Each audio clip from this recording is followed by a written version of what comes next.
শয়তান কিংবা খারাপ জিন মানুষকে কেন ডিস্টার্ব করে জানেন?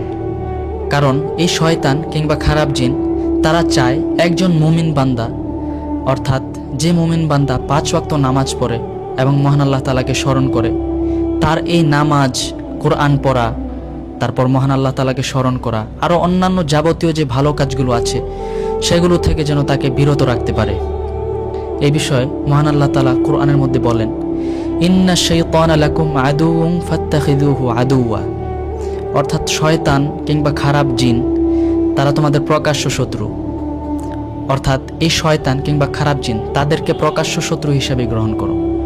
শুধু তাই নয় প্রিয় ভাইরা, রাসূল সাল্লাল্লাহু আলাইহি ওয়াসাল্লাম আমাদেরকে চমৎকার একটা আমল শিখিয়ে গিয়েছেন, আর তা হলো আপনি ঘুমানোর আগে আয়াতুল কুরসি এবং সূরা ফালাক আর সূরা নাস পড়ে ঘুমালে মহান আল্লাহ তাআলার হেফাজত আপনার উপর ঢাল হিসেবে কাজ করবে ইনশাআল্লাহ। আলহামদুলিল্লাহ।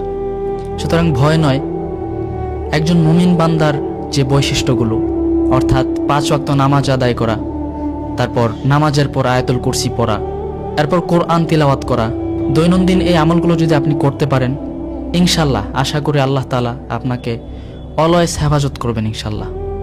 আল্লাহ আমাদের সবাইকে এই আমলগুলো করার তৌফিক দান করুন, আমিন।